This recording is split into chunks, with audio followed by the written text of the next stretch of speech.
la présence de notre Seigneur cet après-midi. Sentez-vous libre d'adorer et de prier. Et sans plus tarder, je vais vous inviter à encore nous lever, s'il vous plaît. Nous allons prier. Nous allons d'abord dire merci à notre Seigneur. Il a pris soin de nous toute la semaine, il a pris soin de nos familles.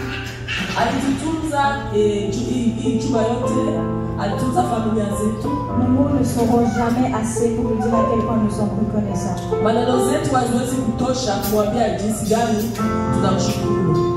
Élève ton voix s'il te plaît et dis simplement merci à ton Dieu.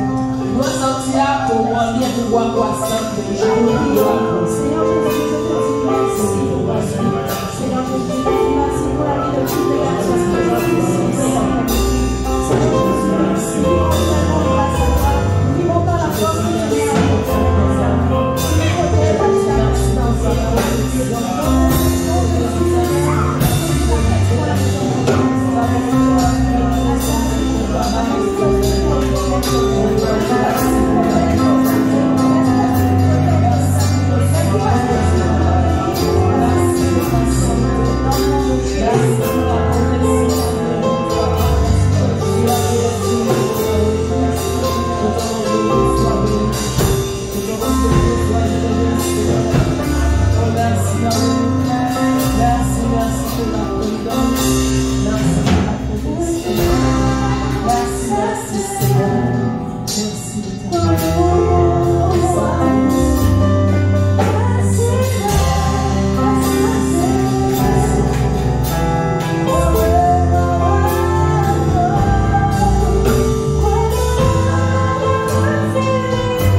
Bienvenue au milieu de nous.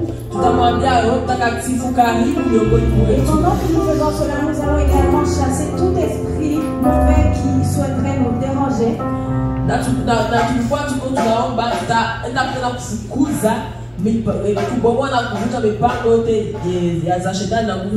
Si le Saint-Esprit règne, nous n'aurons pas d'autre moyen que de louer notre Seigneur en toute vérité et en toute sincérité.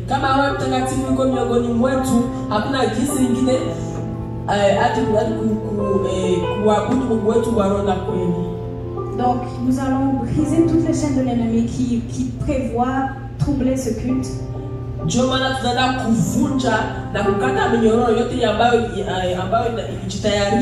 Dans le nom de Jésus-Christ. Saint-Esprit, nous te disons bienvenue au milieu de nous. Nous te demandons de prendre la place qui te revient, Saint-Esprit. Dans le nom de Jésus, je vais briser tout esprit malfaisant, Seigneur Jésus, qui a prévu de venir troubler ce culte, Seigneur Jésus. Dans le nom de Jésus, je me brise. Seigneur Jésus, que nous sois de grâce de nous.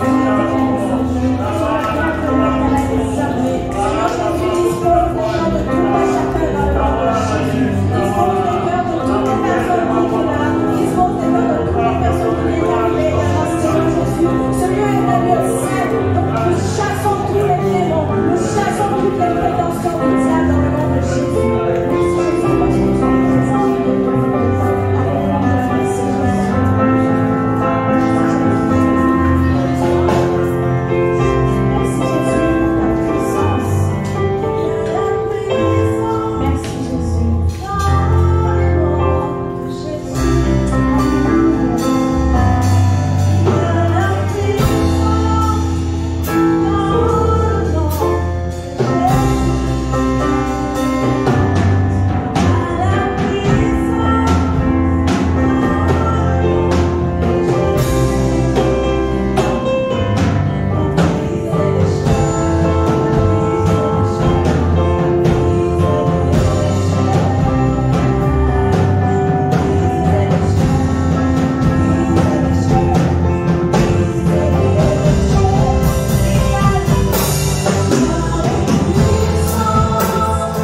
Et cette fois-ci, je demande à chacun de lever sa voix et de prier contre les maladies.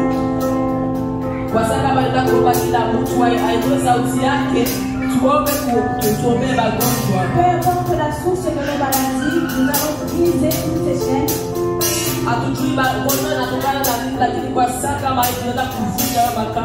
Que ce soit physique ou spirituel, nous allons obtenir la guérison dans le nom de Jésus.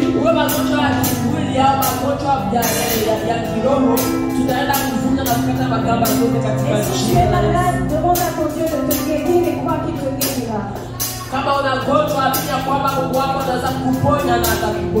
Nous allons détruire tous les plans de l'ennemi dans ta vie, dans nos vies, dans nos familles.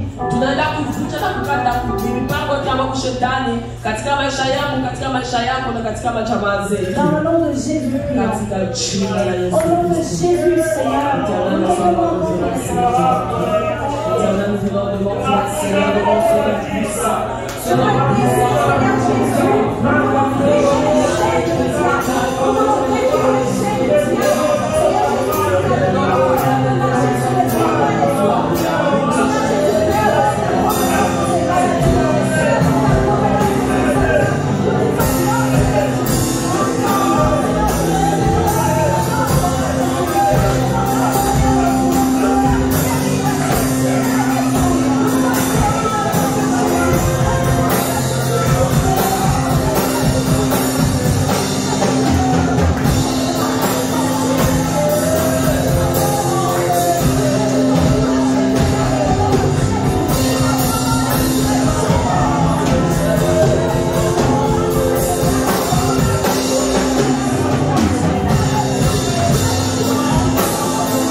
de toutes les autres personnes autour du monde, les non-chrétiens.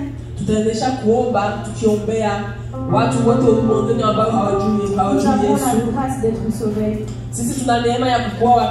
Malgré nos faiblesses, nous sommes sauvés et Dieu nous aime. Rappelons-nous de toutes ces personnes qui ne le connaissent pas ou qui le rejettent.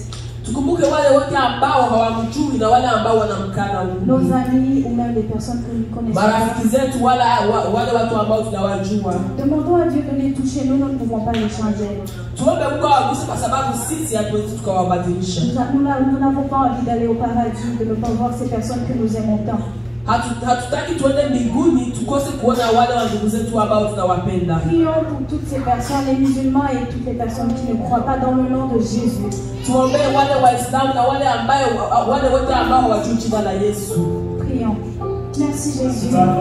Merci parce que tu nous as choisis, Éternel des armées. Merci parce que tu as voulu que nous soyons là. Merci parce que tu as voulu que nous soyons seulement dans le nom de Jésus. Seigneur, je t'assis, Seigneur, je veux nous voir ta présence. Nous voulons te prier pour le Seigneur Jésus.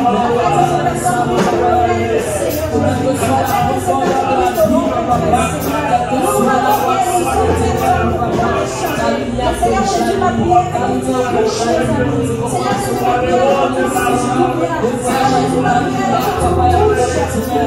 ma prière est toute personne qui nous entend. Seigneur Jésus, tu peux transmettre la force, Seigneur Jésus, de penser à ces personnes sans mon Dieu éternel.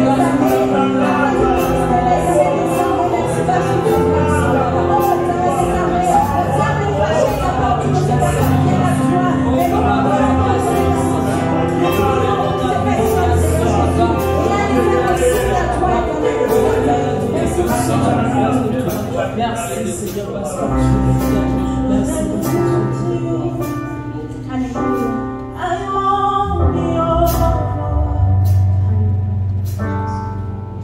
Give me vision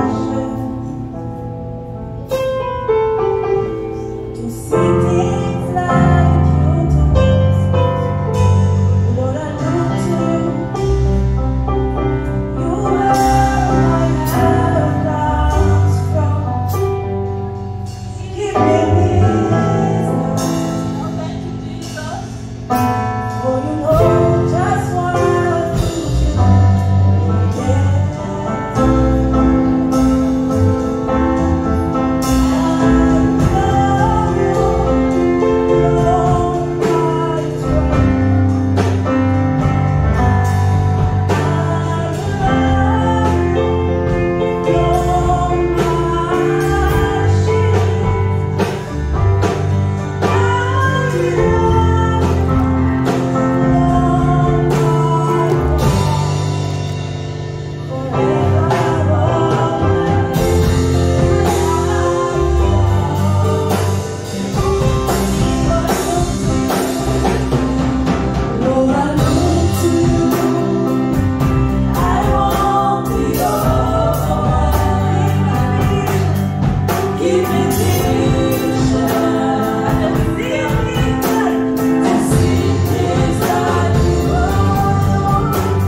Je vais inviter le pasteur Jonas à prier pour l'œuvre de Dieu.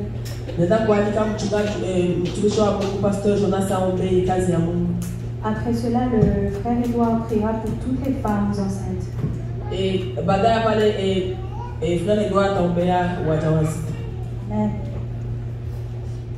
Mungu Baba, asante kwa maana wewe ni Mungu ishie. Wewe ni Mungu uliye hai. Ni wewe uliumba mbingu na nchi na vyote vilimo. Ni wewe unamiliki yote. Ni wewe ulipenda ulimwengu hata ukamtuma mwana wako pekee Yesu Kristo kuja kukomboa ulimwengu. Na katika mpango wako wa milele ulikuwa ulipanga, ulianza kazi yako hapo mwanzo, kazi ya uumbaji. Ilikuwa ndio kipindi ya kwanza cha kazi yako. Kisha kipindi hicho kulikuwa vipindi vingine, kipindi cha kuchagua taifa lako. Lakini inaonekana ya kwamba taifa lako alikukufaulia. Liendelea kukuasi katika historia yake yote. Wakati taifa hilo ambalo lingepaswa kuwa baraka kwa ulimwengu limeshindwa, ulimtuma mwana wako Yesu Kristo kuja kuanzisha kazi upya, kuja kubadilisha mambo ili anataka muamini asipotee bali apate uzima wa milele. Bwana aliisha hapa duniani pamoja na wanadamu akifundisha, wamoja wakamkubali, wengine wakamkataa, lakini akatoa ahadi ya kwamba wanafunzi wake wabaki huko Yerusalemu, wangojee ile siku ya Pentekoste, siku ambapo ungepaswa kujidhihirisha, siku ambapo tuma Roho Mtakatifu, na Roho waliposhuka watu maelfu na maelfu waliamini kufuatana na utume wa mtumishi wako Petro. Na siku hiyo kanisa ikaanza na kazi yake ikaanza. Kazi yake ikaenea ulimwenguni pote. Inakuwa miaka 2000 zaidi. Tunaendelea kuombea kazi iliyoanza. Tunaombea kazi yako katika ulimwengu mzima. Tunaombea kanisa lako Baba katika ulimwengu mzima. Tunakuomba kufua kazi yako katika miaka.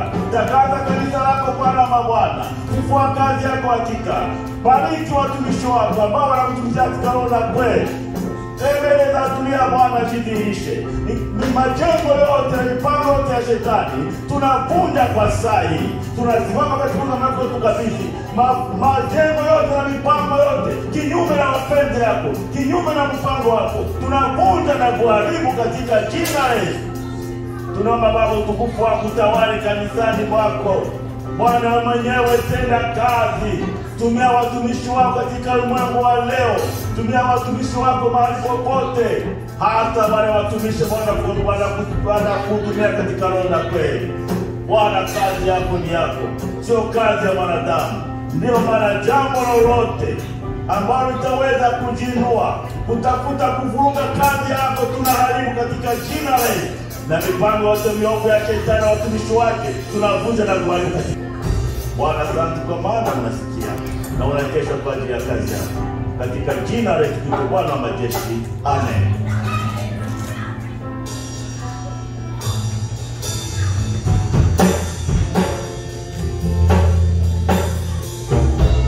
Mon âme bénit l'Éternel, que tout ce qui est en moi bénisse son Saint-Nom. Seigneur l'Éternel, notre Dieu, Père Céleste, Dieu 3 fois saint. Même si toi tu avais prononcé ces jugements-là qui dit à la femme qu'elle accouchera avec des douleurs, mais tu restes toujours le Père miséricordieux. Alors Seigneur, Père éternel, notre Dieu, Père Céleste, en ce moment il y a des femmes qui sont dans les villages éloignés, Seigneur. Que l'enfant est dans leur sein, la bassesse de cette femme, Seigneur. Mais c'est toi qui es Dieu miséricordieux, le Yahvé Rapha, éternel qui guérit. Nous te demandons, Seigneur, où elles sont dans les villages éloignés, où elles sont à l'hôpital, où elles sont à la maison. Je te demande seulement, Seigneur, dis un mot seulement, et tout soit fait selon ta volonté. Tu es le seul Dieu qui est miséricordieux. Tu es le seul Dieu qui donne. Tu es le seul Dieu qui mérite gloire et l'honneur. Il n'y a pas un homme sur terre qui mérite d'être loué, adoré et sanctifié, Seigneur. Seulement toi. Mais en ce moment, nous te disons, Seigneur, merci pour ta grâce parce que je sais, Seigneur, tu as tout accompli. Tu as tout fait. Je sais que toutes les douleurs vont passer. Je sais que la douceur va rentrer, Seigneur. Toutes les douceurs de l'accouchement, Seigneur. Toutes les tranchées de l'accouchement. Je sais que tu es capable de tout faire, Seigneur. On est venu en ta présence parce qu'on connaît qu'il n'y a qu'un seul Dieu sur terre et dans les cieux. Et c'est lui qui a ressuscité Jésus-Christ entre les morts. Il est notre sauveur. Il est notre Seigneur. Voilà les mamans, Seigneur. Les femmes enceintes. Toutes les femmes sur terre, Seigneur. Car tu es le Dieu qui bénit, qui sanctifie. Nous te demandons de les bénir, de les sanctifier, de les garder. Elles sont ceux qui prennent soin de nous lorsque nous étions tout petits, Seigneur. Sans rien, elles ont pris soin de nous. Elles n'ont jamais été fatiguées de prendre soin de nous. Bénis-les et sanctifie-les au nom puissant de notre Sauveur Jésus-Christ. Amen. Amen. Amen, amen. Amen. Sommes-nous bénis d'être en la présence du Seigneur. Amen, amen.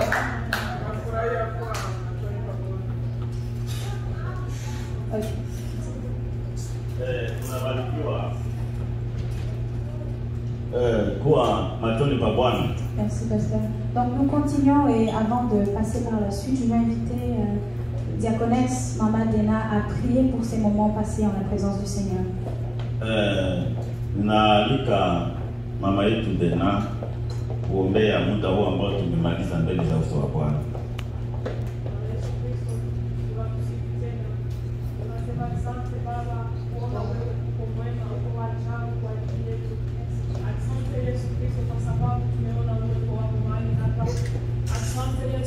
Kwa sababu tayari umekwisha kutenda mambo makubwa mahali hapa. Yesu Kristo, wewe ni Mungu wa ajabu, wewe ni Mungu mwenye nguvu. Asante Yesu Kristo kwa sababu umejibu maombi yetu. Tayari Bwana, wagonjwa wamekwisha kupokea uponyaji. Wale ambao walikuja hapa na mahitaji mbalimbali, najua Yesu tayari umekwisha kuwajibu Bwana. Asante Yesu Kristo kwa sababu uko mwema. Tunaacha yote katika mikono yako. Tunaomba wewe mwenyewe kamate nafasi ya kwanza na sisi tukue nyuma yako Bwana, kwa jina la Yesu Kristo. Amen. Amen. Bwana Mungu wangu, ninakupenda. Bwana Mungu wangu, ninakupenda.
merveilleuse. Mungu wetu anafanya mambo ya ajabu. Amen, amen. Il ne cessera de nous surprendre. Kila wakati atakuwa anatushangaza kabisa. Recevez votre guérison et recevez également la réponse à vos prières. Pokeeni uponyaji wenu na majibu kwa mahitaji yenu katika jina la Yesu. Amen. C'est un bon moment pour dire merci à Dieu. Wakati sasa wa kumshukuru Mungu kwa kushuhudia makuu yake. Donc, je laisse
J'invite Maman Naomi à prier pour les offrandes.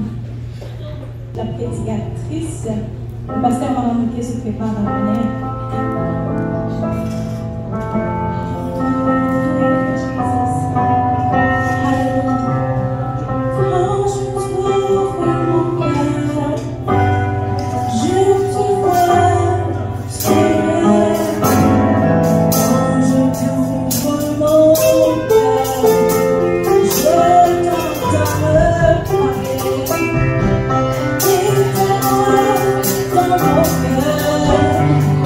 Toujours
Alléluia.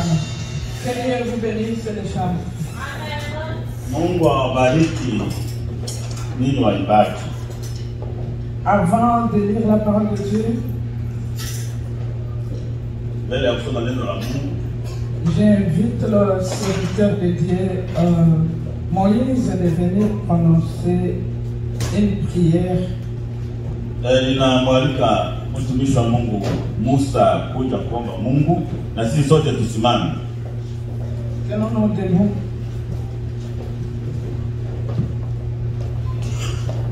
Prions. Éternel notre Dieu, nous voici encore à un moment qui est d'ailleurs la raison qui nous amène à enseigner ce soir. Nous t'avons adoré, on a loué, on a offert, on a témoigné pour la gloire de ton nom. C'est le moment propice d'écouter ta pensée. Nous prions que tu oignes, Seigneur, ta servante, afin qu'elle nous transmette ta pensée. Et que cette pensée puisse avoir de la place dans nos cœurs. Je me lève contre toute puissance qui vole la parole, toute forme de confusion. Nous anéantissons cela au nom de Jésus. Que nous soyons sous l'autorité de ta parole, Seigneur. Nous sommes calmes, assis devant toi, pour écouter ta parole. Aide-nous, Saint-Esprit, afin de la comprendre, afin que nous puissions vivre conformément à celle-ci. Nous t'avons demandé au nom de Jésus. Amen. Merci beaucoup, pasteur. Restez toujours debout pour la lecture de la parole de Dieu. Endeleeni kubaki wima kwa kusoma neno la Mungu. Lisons la parole de Dieu dans le livre de ce matin. Tunaenda kusoma neno la Mungu katika Injili ya Mathayo. Matthieu chapitre 15, le verset 22. Mathayo sura yake ya 15 na mstari wa 22 mpaka seulement le seul verset. Okay, mstari wa 22. Tusome katika jina la Yesu. Yule ambaye amepata atusomee kwa Kifaransa. Matthieu 15, 22, au nom de Jésus nous lisons. Et voici une femme cananéenne qui venait de ces contrées, lui cria, « Aie pitié de moi, Seigneur, fils de David. Ma fille est cruellement tourmentée par le démon. » Amen. Amen. Vous pouvez vous asseoir.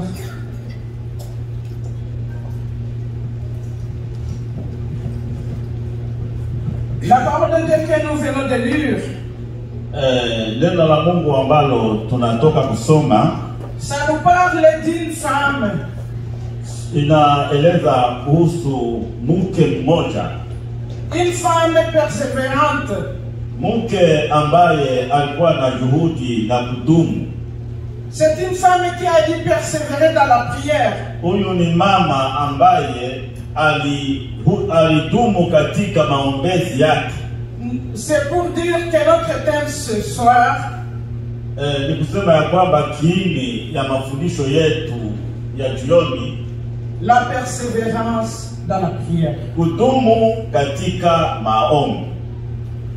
Cette femme dont le nom n'est pas été mentionné, huyu mama ambaye jina lake alikutajiwa, c'était une femme étrangère. Alikuwa yeye ni mke étrangère,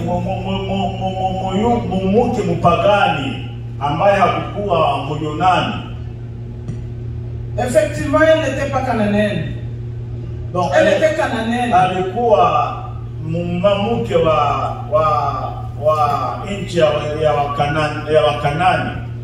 Les Cananéens, ils n'étaient pas bien reçus par les Israélites. Na hao watu wa Kanani hawakuwa wanakubalika na Wayahudi. Parce qu'ils ne faisaient pas partie de l'alliance de Dieu. Kwa maana hao hawakuwa katika ahadi ya Mungu. C'est-à-dire que cette mère, elle était méprisée. Na huyo mama alikuwa akizarauliwa. Elle n'avait pas le droit d'être parmi les enfants d'Israël. Hakukuwa nafasi miongoni taifa la Israeli.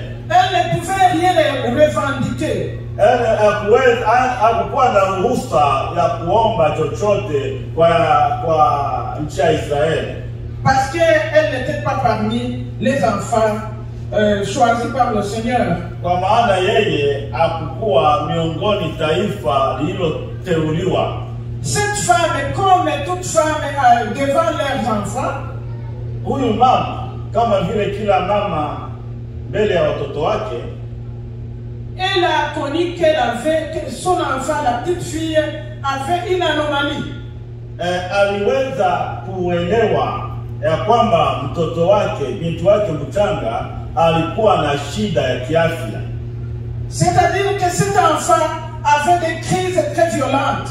Huyo mama alikuwa na shida mbaya, alikuwa akianguka sawa yule ambaye anagonjwa kifafa. Ni mtoto. Alikuwa ni mtoto. Donc c'est comme elle avait des crises comme de l'épilepsie. Ilikuwa kama vile alikuwa na ugonjwa wa kifafa ambao ulikuwa ikimsumbua. Toutefois, la maman a essayé de faire soigner l'enfant. Huyu mama alifanya yote awezavyo ili aweze kutunzisha mtoto wake. Comme tout parent, quand il a un enfant malade, il va se taper ici et là pour voir comment il va faire pour son enfant qui est malade. Kama vile kila mzazi akiwa na mtoto mgonjwa anaenda huku na huku ili aweze kutafuta matibabu kwa mtoto wake mgonjwa. Elle a fait tout ce qu'elle pouvait faire en vain. Na alifanya yote aliyoweza kufanya, lakini haikutoa kitu. Mais alors, lakini siku moja, elle a entendu parler d'un homme appelé Jésus. Alisikia wakieleza kuhusu Bwana mmoja anayeitwa Yesu. On l'a dit que cet homme, c'est quelqu'un qui avait la force de faire beaucoup de choses. Walimuelezea kwamba huyo Bwana Yesu alikuwa na nguvu za kutenda miujiza hata na kuponya magonjwa. Il pouvait guérir même cette petite fille qui souffrait de cette terrible maladie. Na wakamhakikishia kwamba Yesu anaweza kuponya mtoto wake ambaye alikuwa akiugua ugonjwa huo. Mais elle a commencé à se poser des questions. Na hapo huyo mama alianza kujiswali maswali.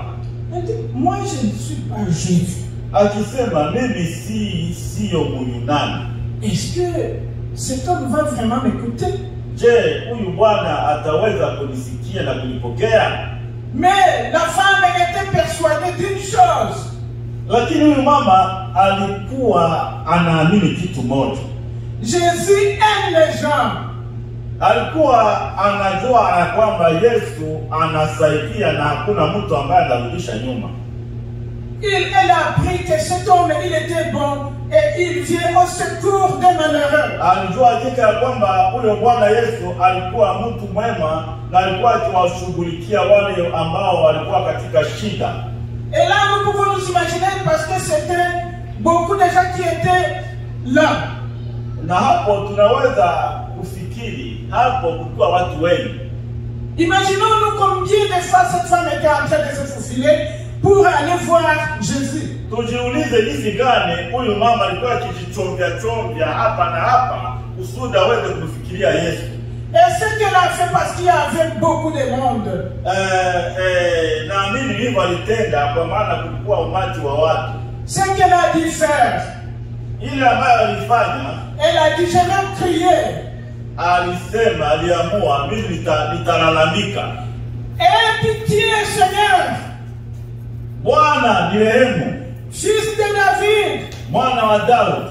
Ma fille est cruellement tourmentée par un démon. Mtoto wangu anasumbuliwa na pepo moja hivi. Elle a crié comme ça maintes fois.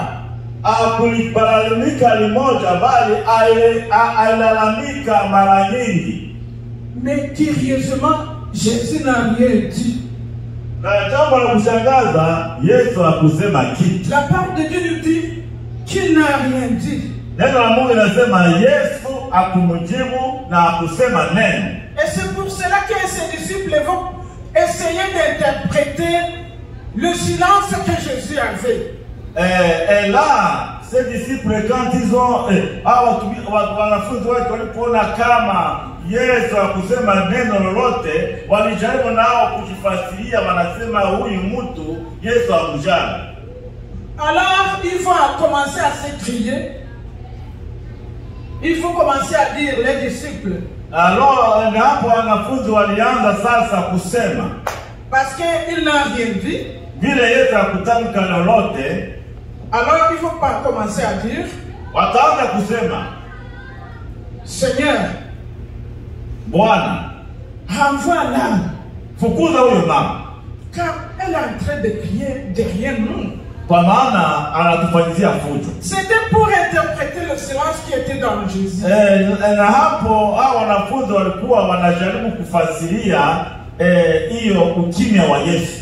Et avant que cette femme ouvre sa bouche, na mbele jambo la kujua ni hili, mbele huyu mama afumbue kinywa chake, le Seigneur Jésus connaissait bien le problème qu'elle avait. Yesu alikuwa anajua shida yake.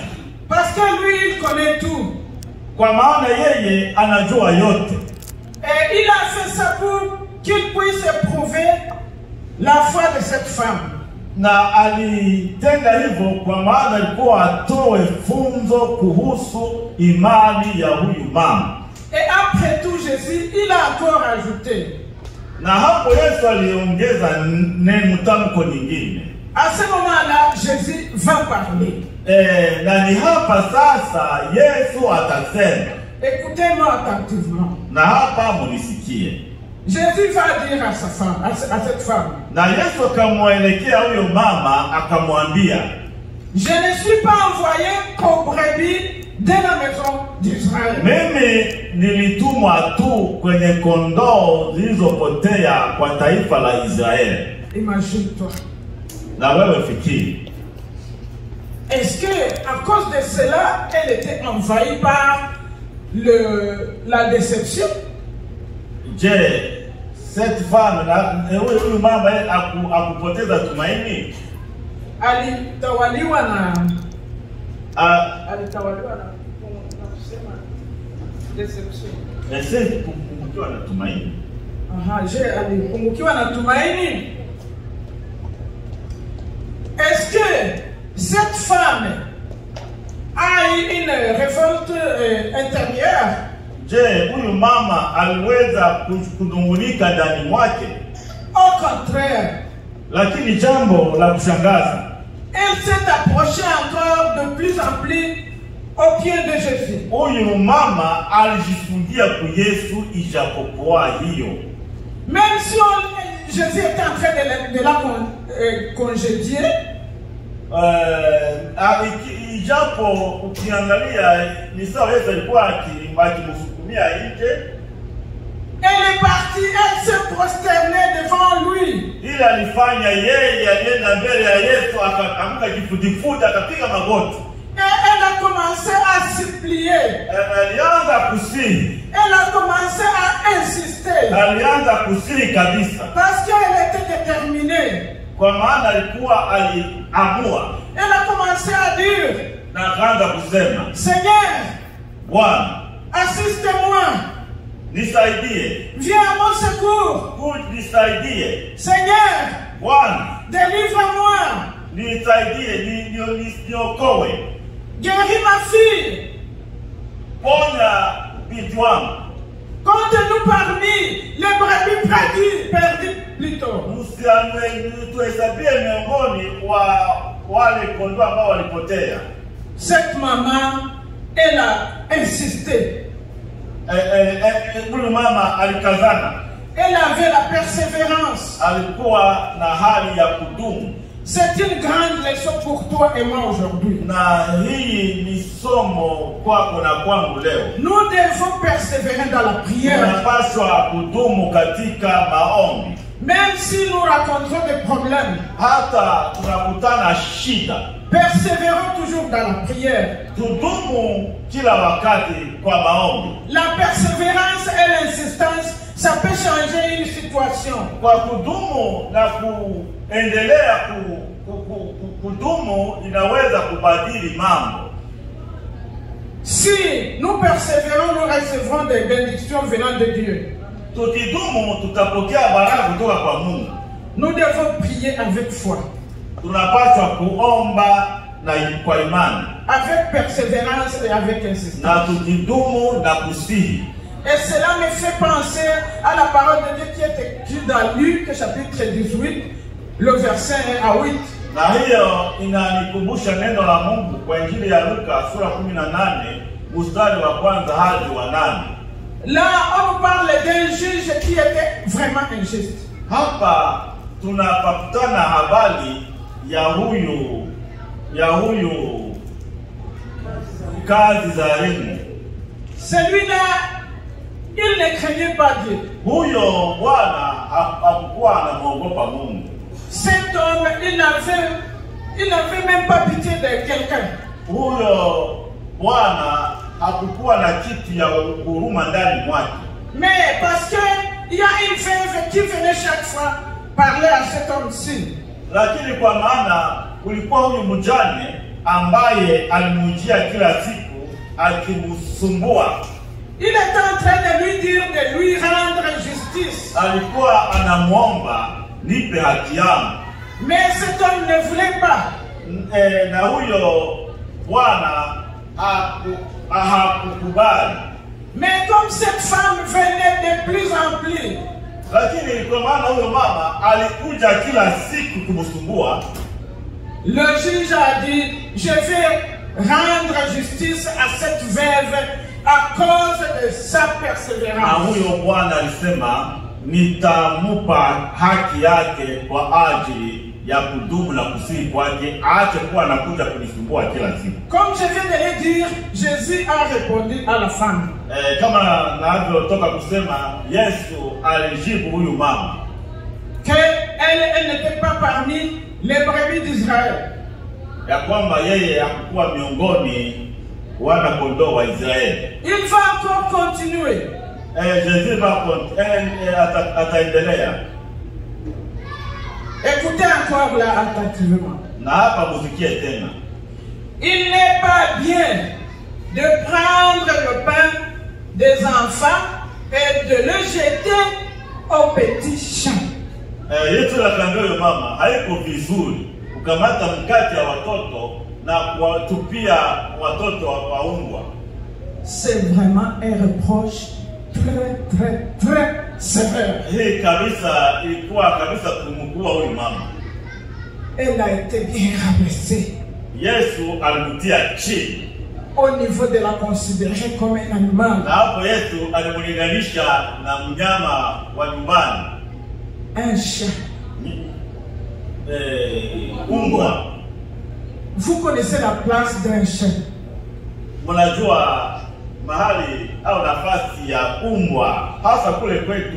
Oui, j'allais Sasa dire. kule kwetu Afrika tena huko kwa nchi ya Wayahudi. C'est pas ici, mais vous connaissez la place du chien en Afrique, disons. Nafasi ya umbwa yetu tunasema iko hapa Canada, lakini nafasi ya umbwa kule sawa kule kwetu kule kwa nchi ya Israeli. Parce que ici, c'est le chien d'abord. Kwa maana huko umbwa wanaipatia thamani sana. C'est le chien. Non, c'est l'enfant. Vient le chien. Et le mari vient en troisième ligne. Parce que kwa maana hapa wanasema kwanza mtoto kisha umbwa kisha baba na kuya wa mwisho. Mais considérons les chiens en Afrique. Sasa tusifikirie umbwa kwa nchi ya Afrika. Cette maman a été considérée comme un chien. Huyo mama alifananishwa na umbwa. Mais écoutez la réponse de cette vaillante femme. Sasa tusikie jibu ya huyu mama shujaa. Oui, Seigneur, Bwana, dit-elle. alisema Bwana, akaita Yesu Bwana. Mais les petits chiens mangent les miettes qui tombent de la table de leur maître. Hata na waumbwa ndogo wanakuwa wanakula ile makomo ambayo inaanguka mezani ya Bwana. Je me suis mis à la place de cette femme. Nilijiweka nafasi ya huyo mama. Et j'ai réfléchi à propos de moi. Na nikajifikiria mimi kibinafsi. J'ai réfléchi à propos d'une tierce personne. Na nikafikiria na nafasi ya mtu mwingine. C'était grave. Hii ilikuwa ni shida. Et là, nous remarquons en même temps l'humilité. Hapa tunatambua jambo moja la unyenyekevu. L'humilité de cette femme. Unyenyekevu wa huyu mama. Mon frère, ma sœur, soyons humbles. Wa ndugu yangu, dada zangu, tuwe wanyenyekevu. Soyons humbles pour recevoir les bénédictions du Seigneur. Tuwe wanyenyekevu ili tuweze kupokea baraka za Bwana. Soyons humbles pour recevoir la miséricorde de Dieu. Tuwe wanyenyekevu ili tuweze pokea rehema za Bwana. Cette femme va accepter de prendre la place du chat. Huyu mama alikubali kukamata nafasi ya umbwa. Elle a accepté, bien sûr. Alikubali. Pourquoi? Sababu gani? Elle voulait seulement une chose. Alikuwa akitamani kitu moja. La guérison de sa petite fille qui était Alikuwa malade. akitamani uponyaji wa mtoto wake. Souvenez-vous vous-même, quand vous avez un enfant malade, Kumbukeni nyote wakati mnagonjesha kuta anagonjesha mtoto. moi quand mon enfant crie qu'il est malade, Kwa ngambo yangu mtoto wangu akisema ya kwamba anagonjwa anaugua, des fois c'est comme j'ai des crampes dans mon ventre. mara nyingi nasikia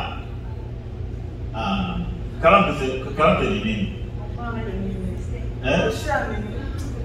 Okay. Bon.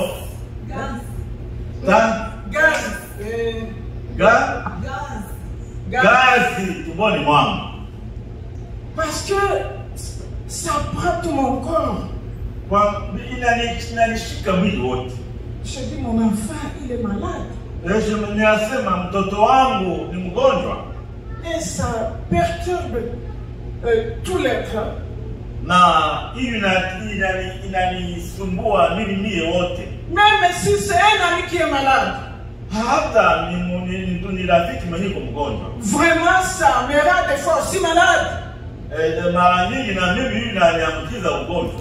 De telle sorte que ça me donne la force de prier pour la personne. Na hii inanisukumia kuombea mtu huo. Cette femme aussi, elle avait des problèmes parce que son enfant souffrait. Na huyo mama alikuwa na shida kwa ajili ya ugonjwa wa mtoto wake.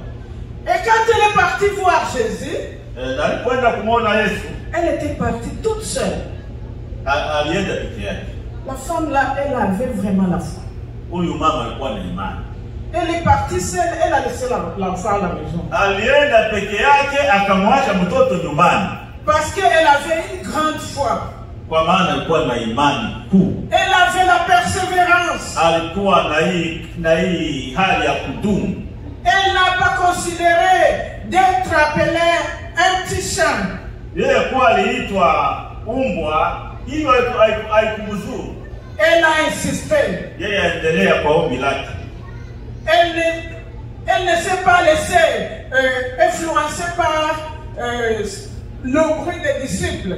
Yeye akujali fujo ya wanafunzi wa Yesu. Quand il disait, dis-le de quitter ici. Wakati alikuwa akiambia Yesu amfukuze kwa maana alikuwa akiwafanyia fujo. La femme avait une grande foi. Huyu mama alikuwa na imani. Et c'est ce que le Seigneur Jésus a dit.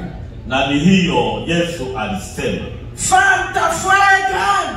Wewe mama, imani yako ni kubwa sana. Qu'il te soit fait comme tu veux. Na utendewe jinsi unavyotaka. Et à l'heure même, quand Jésus a prononcé ce mot, na wakati Yesu alipotamka neno hilo, sa fille qui était très loin, huyo mbiti wake ambaye alikuwa mbali, elle a reçu la guérison. Alipata uponyaji. Parce que la femme était persévérante. Kwa maana huyu mama alikuwa akidumu kwa maombezi yake. Elle n'a pas dit, mais je deviens un petit chat. Amesema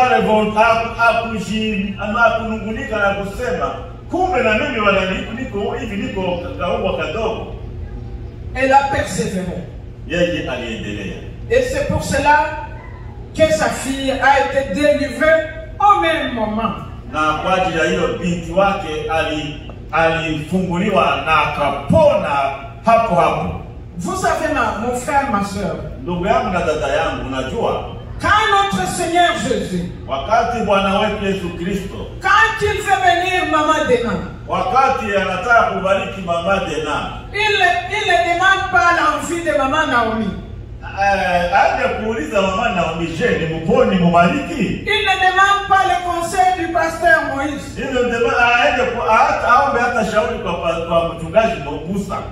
Parce que s'il pouvait demander à un homme, est-ce que je dois le bénir? Kama Yesu aliweza kuomba kuuliza mwanadamu, je, ni mubariki? Pourquoi ne pas me bénir moi? Sasa angesema sasa, je, ni msunianzi yako na mimi nibariki? Il ne demande pas la vie. Yesu akwaka naomba shauri kwa mwanadamu. Il bénit en même temps. Yeye anabariki. Il délivre en même temps. Na anakomboa, anafungua. Et depuis le moment là, l'enfant a eu la guérison. Na tangia wakati huo mtoto alipona. Et Jésus connaissait tout avant l'arrivée de cette femme. Na mbele huyo mama afike ajitokeze, Yesu alikuwa anajua yote. Et la guérison, la fille a été délivrée. Na hapo mtoto wake alipokea uponyaji. De même pour nous, quand nous avons des détresses, Na kwa upande wetu tunapokutana na shida, quand nous avons beaucoup de sujets de prière, na kama tunakuwa na mahitaji kadhaa ya kuombea, courons sur le pied de la croix. Twende mbele ya msalaba wa Yesu. Implorons la miséricorde de Dieu. Na hapo tuombe rehema za Mungu. Et il viendra à notre secours. Na hapo atakuja kutusaidia. Nous pouvons être dans la même situation que cette femme. Tunaweza kuwa kwa hali sawa na huyu mama. Je me souviens, Maman Naomi, quand elle nous parlait de sa petite fille, de sa petite sœur. Nakumbuka wakati Mama Naomi alikuwa anatuelezea habari ya dada yake mdogo. Elle disait, mais je n'arrive pas à comprendre. Alikuwa akisema, mimi sielewe. Comment elle ne fait pas se marier? Ndio ya nini yule mdogo yangu apende kuolewa? Aide-moi, on va prier pour elle. Munisaidie, tutamwombea. Et nous avons prié pour elle. Na hakika Et tulimwombea. le Seigneur a exaucé la prière. Bwana alisikia maombi. Et quand nous avons l'exaucement de la prière, Na tunapopata jibu kwa maombi yetu, remerciez le Seigneur. tunapaswa kumshukuru Mungu. Rendons grâce au Seigneur. Tunapaswa kumtukuza Bwana. Parce que c'est lui qui donne la guérison. Kwa maana ni yeye anaponya. C'est lui qui vient à notre secours. Ni yeye anatusaidia. Tu peux crier haut à un frère, Tunaweza ambia ndugu, mais il ne répond pas à ce que tu veux. na kuna wakati hata kujibia sawasawa vile ulikuwa unatarajia. Mais lui, il est là toujours. Mais Jésus est toujours là. Si tu cries, yeye yupo hapo mahali pote. Quand tu cries à lui, il est partout et il est prêt à agir. Amen. La parole de Dieu dit dans Jérémie 3, 22, 23. Neno la Mungu linasema kwa Yeremia, lamentation. C'est lamentation. Neno la Mungu linasema kwa kitabu cha Maombolezo sura 3 mstari wa 20 na 22, 23. 22, 23. Les bontés de l'Éternel ne sont pas épuisées. Ses compassions ne sont pas à leur terme. Elles se renouvellent chaque matin. Oh, que ta fidélité est grande. Haka ni masomo na mimi kwa Kiswahili. Okay. Maombolezo sura 3 mstari wa 22 hadi 23. Il va nous lire ça en Swahili aussi.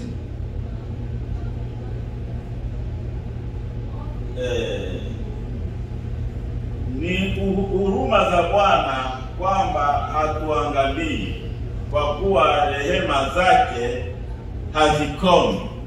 Ni mpya kila siku usubuhi, uaminifu wako ni mkuu. Bwana ndiye fungo langu, husema nafsi yangu, kwa hiyo nitamtumainia yeye. Amen. Nous devons nous approcher du Seigneur Tunapaswa kumkaribia Bwana avec assurance. na tukiwa na tumaini, Et il va nous secourir dans tous les besoins. na atatusaidia kwa mambo yetu yote. Et le psalmiste va dire dans Psaume 123, Na mwandishi wa Zaburi kwa Zaburi ya 123, je lève mes yeux vers toi, ninainua macho yangu kwako, qui siège dans les cieux. wewe ambaye unaketi huko juu. Voici comme les yeux des serviteurs sont fixés sur la main de leur maître. Kama vile macho ya watumishi yatatazamia mikono ya bwana wao, Et les yeux de la servante sur la main de sa maîtresse. na macho ya mjakazi kutazamia mkono wa mama yake anayemtawala. Ainsi nos yeux se tournent vers l'Éternel, Hivyo macho yetu yanamwelekea Bwana, notre Dieu, Bwana Mungu wetu, jusqu'à ce qu'il ait pitié de nous. hata ataweza kuturehemu. Aie pitié de nous, l'Éternel. Turehemu Bwana, Aie pitié de nous. turehemu, Car nous sommes rassasiés de mépris. kwa maana tumetosheka na dharau. Notre âme est assez rassasiée de moquerie. Na roho tunachoka na kuchekelewa, Des orgueilleux, kuchekelewa na watu wenye kiburi du mépris des hautains. na udharau la wenye kujiinua. Que Dieu vous bénisse. Mungu awabariki. Soyons persévérants comme cette femme. Tuendelee kudumu kwa maombezi yetu kama huyu mama. Avant de m'asseoir, Mbele ya kuketi, je vais demander à notre frère Eloge. ninaomba ndugu yetu Eloge Il va passer ici devant. Atapita hapa mbele, Et nous tous, nous allons nous tenir debout. na sote tutasimama. S'il y a quelqu'un qui a un sujet de prière, Na kama kuna mtu anayekuwa na hitaji la maombi, si c'est la maladie, kama ni mgonjwa, ou quel que soit son sujet de prière, iwe hitaji lolote, il va élever sa voix. yeye atainua sauti yake, Et nous tous ensemble, on va prier. na sote pamoja tutaomba. Nous allons implorer la présence de Dieu dans cette salle. Tutaomba uwepo wa Mungu katika mahali hapa. Dieu te bénisse.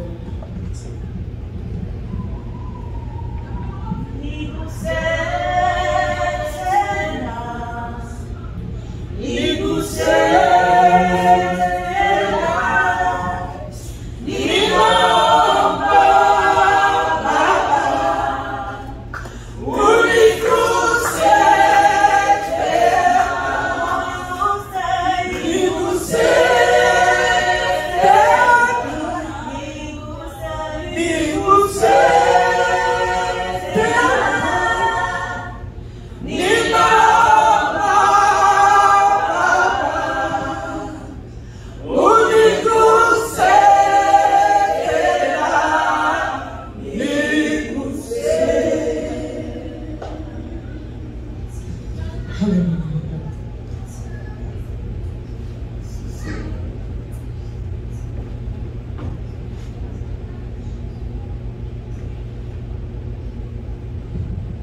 Je, kuna yule anakuwa na hitaji aweze kutuambia mbele, ndugu Eloge aweze kuomba?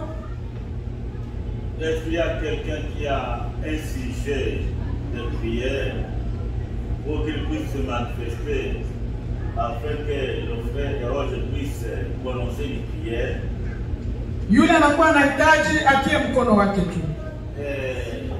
C'est celui ou celle qui a un besoin quelconque qui élève sa main. Na unaweza kupita hapa mbele. Tu peux passer ici devant. Bienvenue, pasteur Moïse. On va prier pour elle. Et Eloge, il va élever. Mchungaji Moïse akuja hapa mbele na ndugu Eloge atatamka ombi.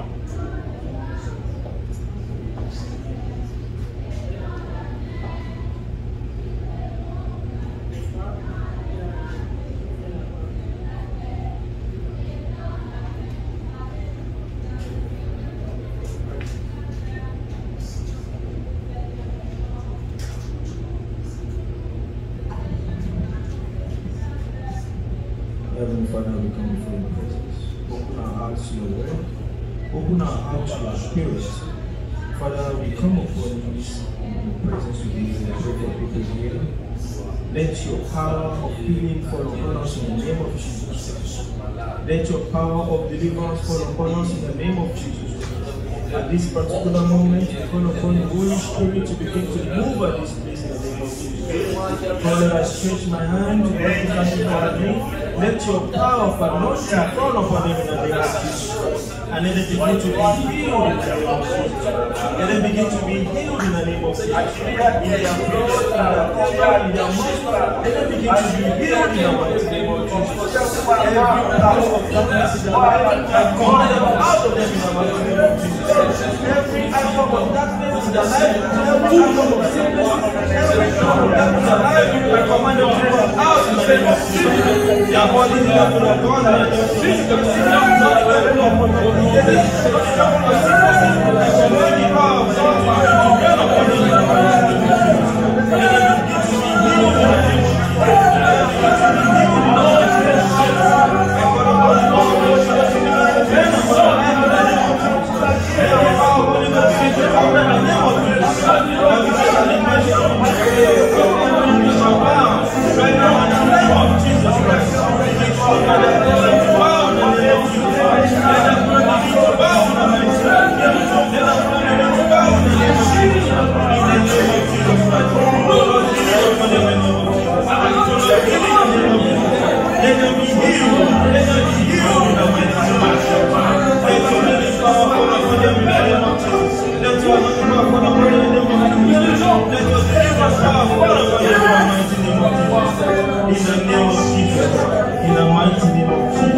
J'espère que nous avons tous été bénis.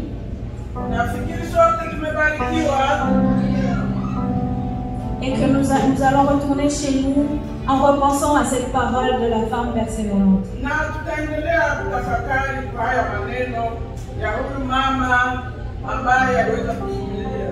Amen. Nous tendons très doucement vers la fin de notre culte de cet après-midi. Tunaenda kufikia mwisho wa ibada yetu jioni ya leo. Et en attendant que les tout petits arrivent, nous allons inviter la chorale pour un petit chant de louange. Tunawangoja wale wadogo wetu ili watafika waimbaji watakimbia kidogo. Amen, amen. Cette chanson veut simplement dire que le Seigneur peut tout. Inimo eklata vimi nasema tu kama Mungu anaweza yote.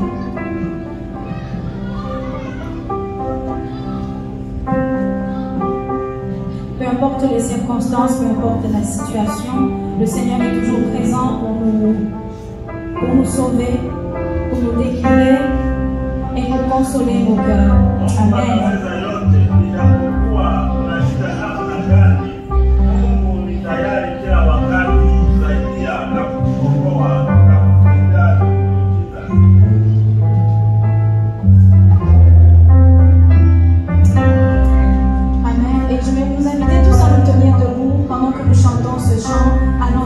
Amen.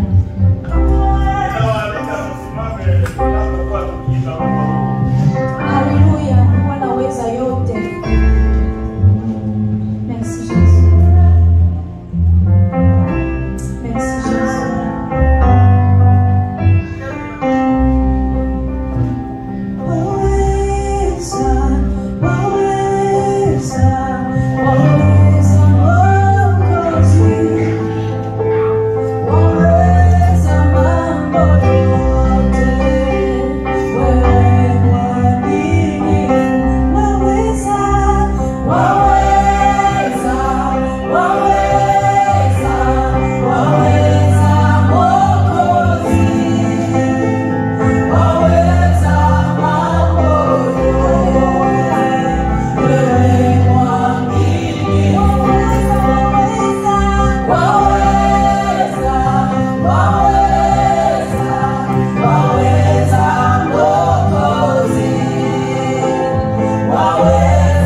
Que le nom de l'Éternel soit béni. Jina la Bwana libarikiwe.